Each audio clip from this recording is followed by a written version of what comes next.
তারপরে ভিতরের এই কথা কত জায়গায় যে এই প্রশ্নের করা হচ্ছে, আলহামদুলিল্লাহ আস্তে আস্তে এগুলো ক্লিয়ার হয়ে যাচ্ছে।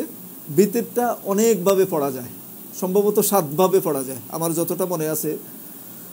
এই 7 ভাবে পড়লে সুন্নাহসম্মত। তা আমরা এতভাবে না, 2-3টার কথা আপনাকে বলে দিচ্ছি, এটার মধ্যে হলে আমার জন্য সেরে যাবে আর কি।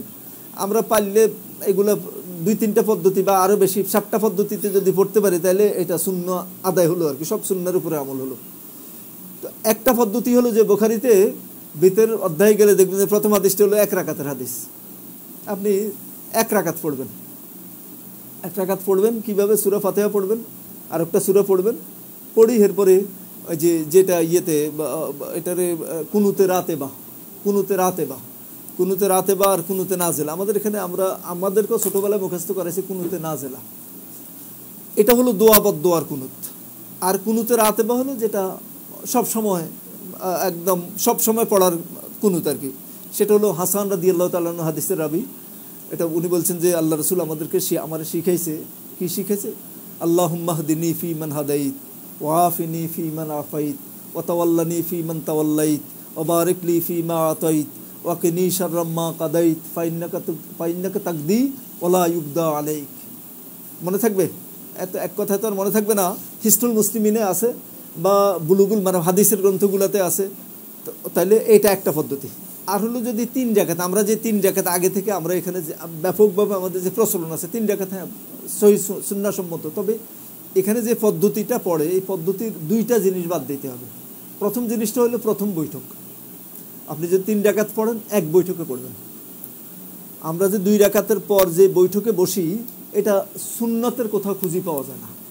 আমরা তো আগে বলছি যে আমরা আকীদা পরিষ্কার করব। আকীদা সহি করার জন্য কি করতে হবে? আমল এবং বিশ্বাস সব কোরআন সুন্নাহ সম্মত হইতে হবে। তাহলে সুন্নাহ যেহেতু ওটা কাভার করে না প্রথম বৈঠকটা, তাহলে আপনার দরকার নেই। আপনি একসাথে করবেন, প্রথম রাকাত, দ্বিতীয় রাকাত, তৃতীয় রাকাত এরকম পড়বেন। আরেকটা জিনিস হলো যে এখানে যেটা এক্সট্রা করা হয় যে তৃতীয় রাকাতে যখন বৈঠক থেকে উঠি সূরা ফাতিহা পড়ে আরেকটা সূরা মিলে, তখন আবার এটাকে উল্টা কিনা বলে ফিরা তাকবীর না উল্টা তাকবীর, এটা হাদিস শরীফে এটার খুঁজে পাওয়া যায় না। এটা কোত্থেকে যে কেমনে কীভাবে হয়েছে, হানাফি অনেক স্কলারও এটা নিয়ে করছে। আমি যার কথা বললাম আব্দুল্লাহ জাহাঙ্গীর রহমুল্লাহ সহ, এটাকে টিকানো যায় না, সহিহ সুন্নাতে টিকে না। তাইলে এই 2টা বাদ দিলে আপনার ওটা ঠিক। একসাথে পড়বেন, 1 বৈঠকে পড়বেন, আর হলো যে প্রথম বৈঠকটা করবেন না, আর উল্টা তাকবীরের দরকার নেই, রাফিয়া দান করবেন। এরপরে হলো যে আপনি 2 রাকাত পড়বেন, 2 রাকাত পড়েই সালাম ফিরে ফেলে 1 রাকাত পড়বেন। তাহলে 1 রাকাত, 2 রাকাত পড়ি সালাম ফিরানো, 3 রাকাত। তারপরে আপনি যদি 5 রাকাত পড়তে চান সেটা 1 বৈঠকে, 7 রাকাত 1 বৈঠক, 9 রাকাতে গেলে সেখানে 2 বৈঠক হবে।